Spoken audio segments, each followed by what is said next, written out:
there are 4 tests that we use to prove. Number 1 is called the conviction test.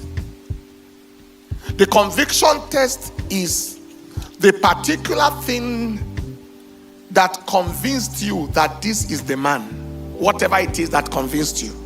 The conviction test. The Bible said in Romans chapter 8 verse 14, it says, as many as are led by the Spirit of God, they are the sons of God. So we need that conviction test. When we are through with this, I will give you certain parameters that can help your conviction. Your conviction may come because you dreamt a dream and it recorded and kept on recurring. But I'm sure you know that dreams may not be too reliable at times, because if you think about somebody too much, you will dream.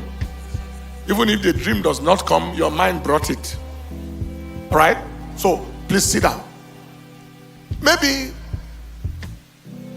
a voice, maybe just plain love, which is very strong, and so on. There are several parameters that can, because everybody stands in the crowd, but something tells you this girl is your own, or this man.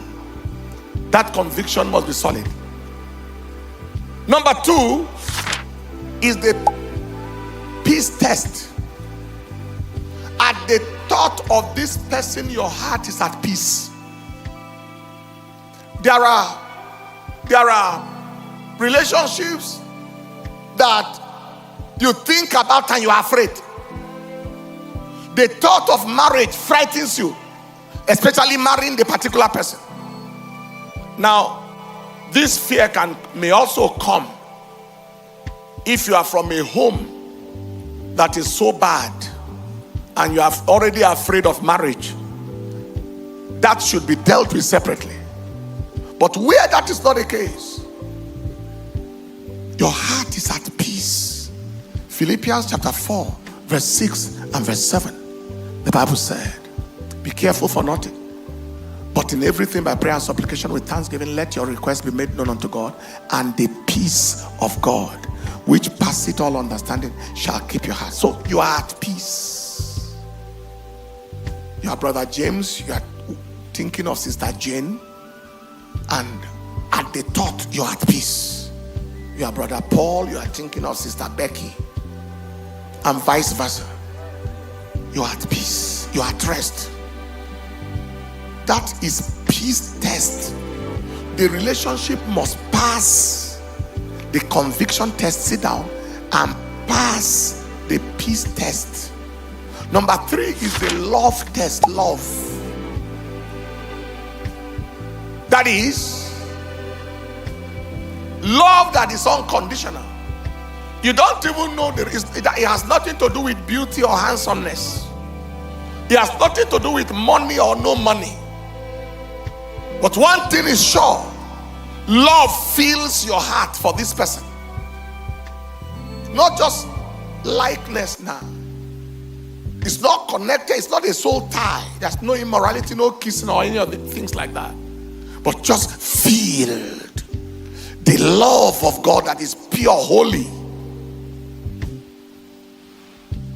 1 John chapter 4 verse 8, God is love. God is love. So that love that God is fills your heart. Then you know God is in it. Number 4 test is the time test. So conviction test, peace test, love test.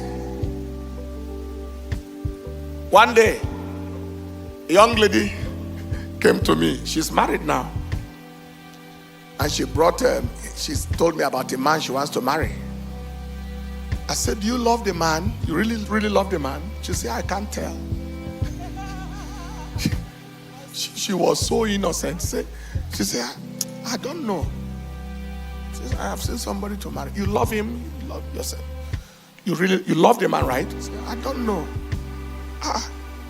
How? See, I can't tell if I love him. I said, then something is wrong. Go and pray about it very well. Later on she came and the relationship did not hold. It didn't work because It is not God that will make you marry somebody you don't love. It won't be God, because God is love. Everything God does has love inside.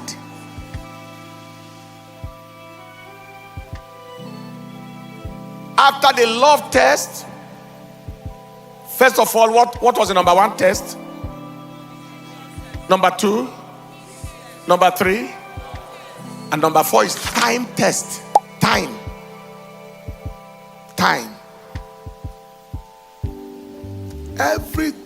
Every conviction is provable with time. It's provable. The passage of time can confirm convictions. You know what Peter said? Master, if everybody will abandon you, not me, I will follow you to the pit. Jesus said, Mechon, calm down, shut up. You don't know what you are talking about. He said, before the cock will crow twice, you will deny me 3 times. Ele? Was that Mark chapter 14 verse 30? Before the cock will crow twice, you will deny that you know me 3 times. Mark, yes. And Jesus said unto him, verily I say unto you that this day, even in this night, you say you love me, you follow me everywhere. Before the cock will crow twice, you will deny me thrice. That is, cock crow twice, you deny thrice. You are faster than cock crow. You are denying me faster than the cock. And now I'm sure you know in the village we use cock crow to measure time. In the morning, by when you hear the first cock crow, you are thinking about 4 5 a.m. That kind of a thing. The cock is so he's talking about, you love me, let's give it time. That's the issue of the cock crow. Let's give it time. That man that says you are the only bed bug in his bed sheet. And you know they use such terrible statements. How can you call somebody bed bug in your bed sheet? The only mosquito in my net. And the girl is just saying, thank you. He just called you mosquito, malaria causing agent.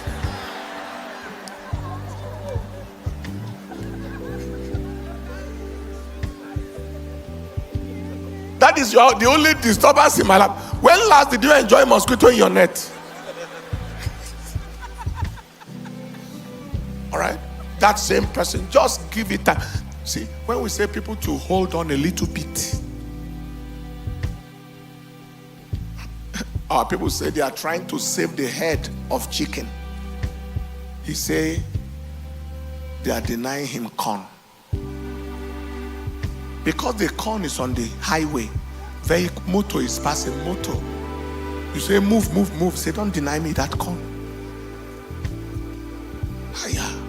So give this young man, the person that is behaving normal now, because you met him 2 weeks, watch him for 1 month, watch him for 2 months, watch him for 3 months, watch her for 4 months, watch her for 5 months, watch them for 6 months. If they don't behave, ask God to cause them to behave. The behavior that will appear tomorrow, let him behave it now.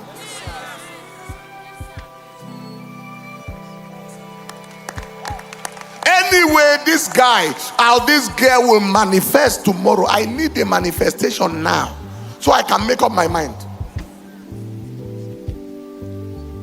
And God is faithful. He will hear you. So please, prove these things, and these are the tests. Now, let me tell you about the conviction. What are the things that will undergird your conviction in terms of, I have found who to marry, arriving at conviction? Number 1,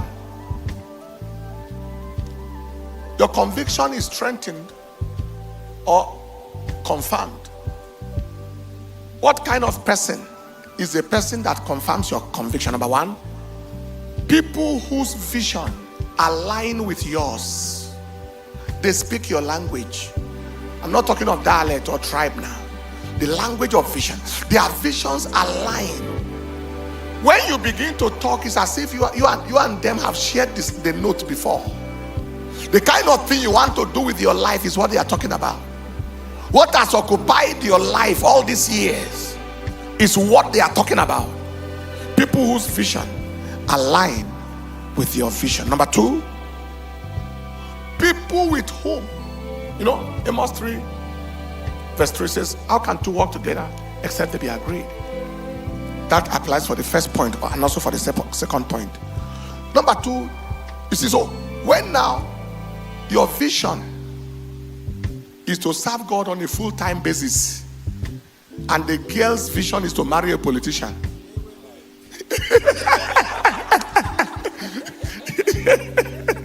He said they will. And you want to convince her that no, it is pastor you want to be. No. I've seen some young girls married pastors. And the question I ask is, when you were growing up, did marriage to pastor occur to you? If it never occurred to you at any time that your husband could be a pastor or that you could be in ministry, why is it occurring to you now? Is it for shortage of husband?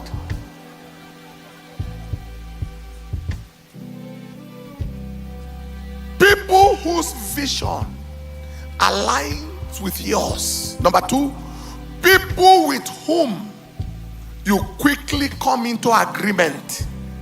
Quickly. You know that this man or this woman is yours if you quickly come into agreement on matters. Because the Bible said, two cannot walk. How can two walk together except they be agreed? From day one, you are arguing on things. We are not talking about marriage yet. You are still in courtship. You can't see, you don't see the same thing. If you see things opposite. Conviction is not solid. People with whom you quickly come into agreement. Number 3, it is people in whose presence you find peace and rest. The man that is your husband, the woman that is your wife, in their company you find peace, you find rest. It is not stress. I shared that with you already, Psalm 85, and in verse 8, the Lord's leading is peace. You find peace, you are peace. When you are hanging around somebody and all you have is tension, pressure, agitation, worry, something is wrong. Fourthly, it is people with whom you see the future. You can see a future with this woman. You can see a future with this man.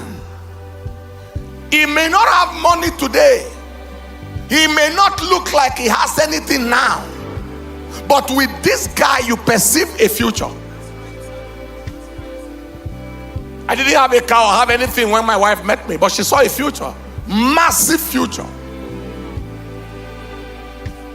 He said it turned out more than she saw.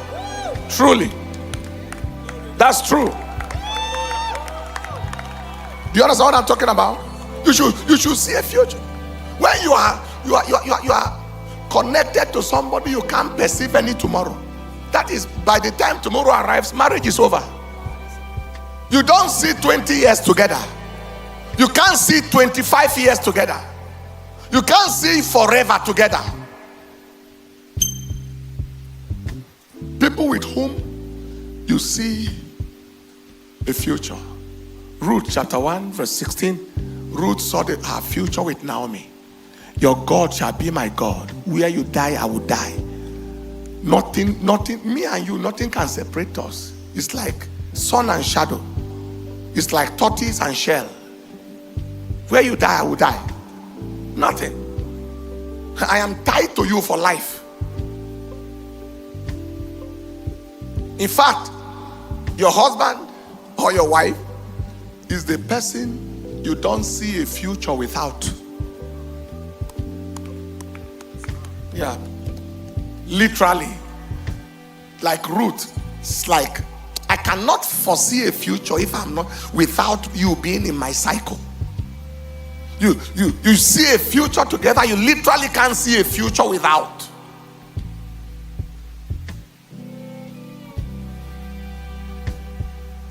Number 5, that anchors your conviction is people you gladly love to identify with and you are, in a positive sense, proud of. You gladly love to identify with them. People you gladly love to identify with. Joseph of Arimathea came out to gladly identify with Jesus, even in death, after Peter has denied.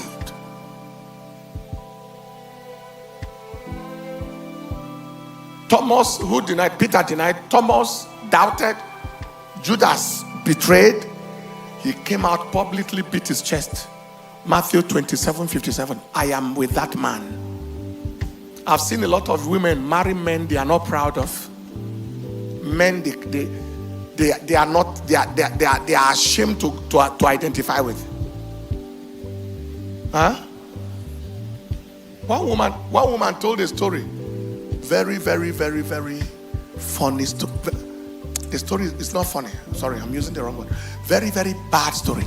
Him and she just got married to her husband. Here they were at an international airport. And a young lady ran to embrace the man. Oh, how are you? How is everything? Fine, long time. God bless you. And he continued going. There's nothing like meet my wife. They newly married like a week. Meet my wife. Nothing. The woman looked and said, what am I saying? What am I saying? Am I his wife? Did he love me? Why did he marry me? That marriage is no more. The people are alive, but the marriage is no more. Are you glad? My wife goes with me everywhere.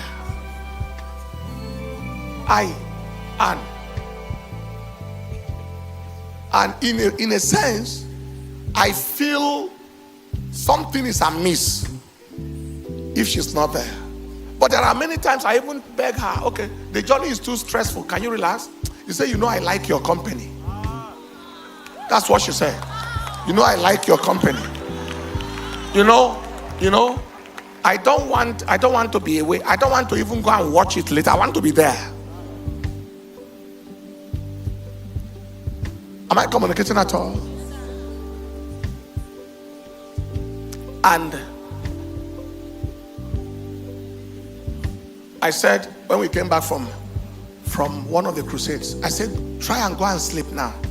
Rest very well between now and the next crusade, so that nobody accuse me of dragging you and suffering you and making you so tired because I'm a boy, you are a girl.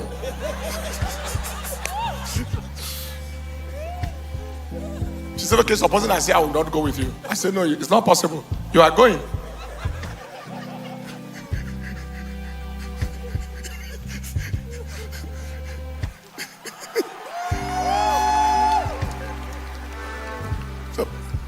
Supposing I say you are not going with you. I said, it's not possible. You are going. Do you understand what I'm saying? Don't marry a man that you cannot boldly introduce to your friends. You are too ashamed in case they look down on him and look down on you. Why then do you marry him? Don't marry a woman that you cannot pull for. Don't do like those villagers used to do in the village. The man is walking in the front. Woman is far at the back. Mwakego, are you coming?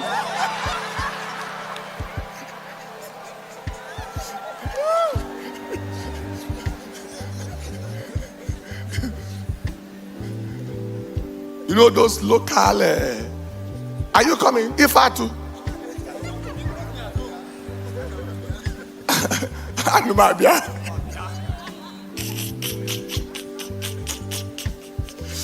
He's laughing. Are you following? Don't do like those villagers.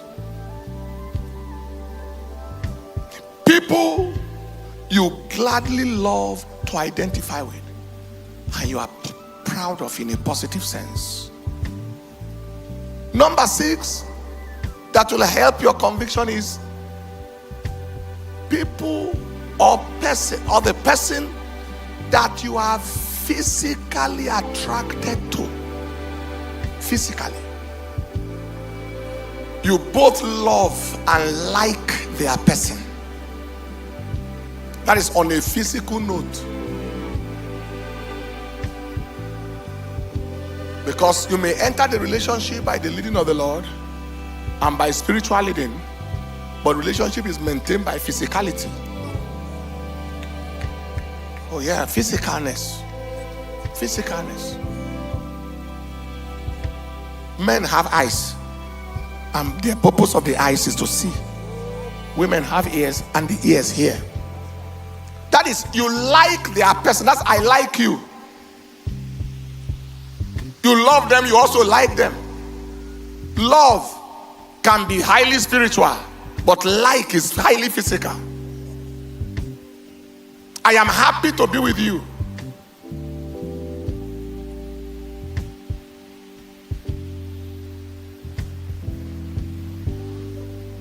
Let me not use more words because we're in internet days.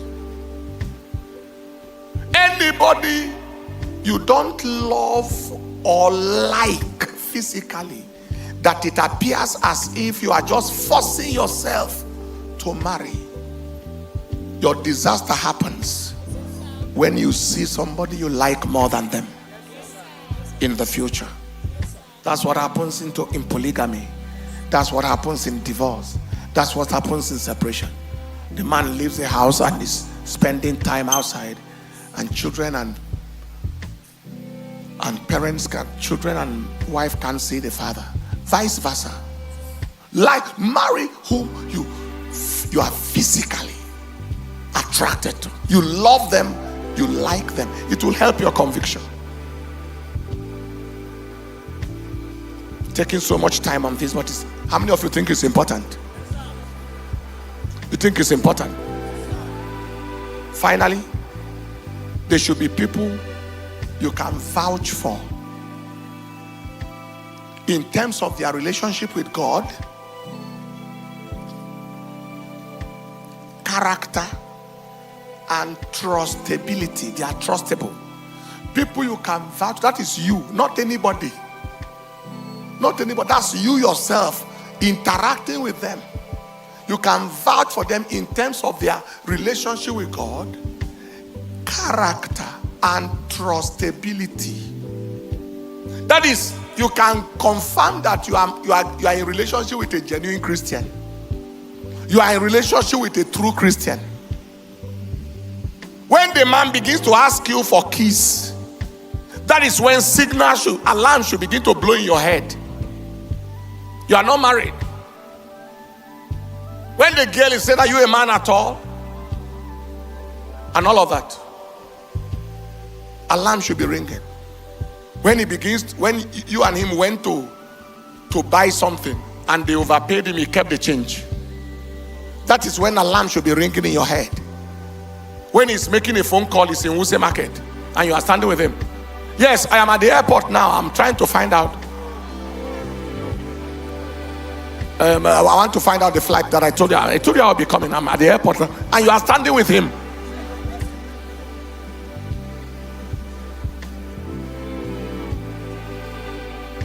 And you look at him and you say, "What are you doing like that? What happened?" He says, "Oh, sorry.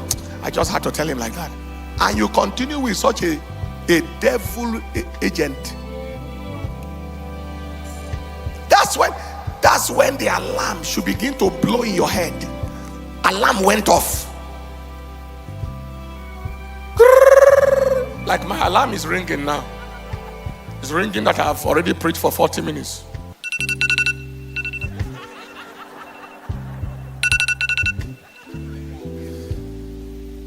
What will I do now? I budgeted for 40 minutes preaching.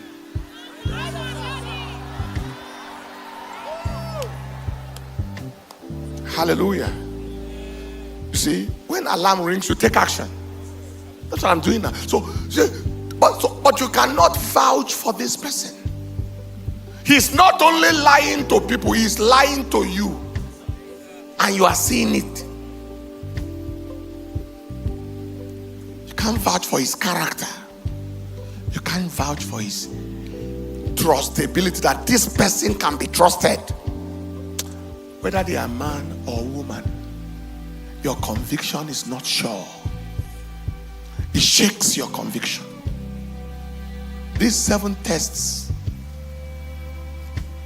I gave you 4 tests, and under these 4 tests, I gave you 7 things. 1 Timothy chapter 4 verse 12, he said, let no man despise your youth, but be thou an example of the believers. That is, the person you are marrying should be an example of the believer. In word, in conversation. Conversation means manner of life. In charity, in spirit, in faith, and in purity. Somebody say aloud, amen. Thanks for watching Gospel Insider, where faith meets love and truth meets transformation. Don't forget to like, share, and subscribe for more inspiring relationship talk, godly insights, and occasional gospel updates that keeps you informed and encouraged. Stay rooted in Christ, keep growing in love, and remember, every story has a lesson. Only on Gospel Insider. See you in the next one, and bye.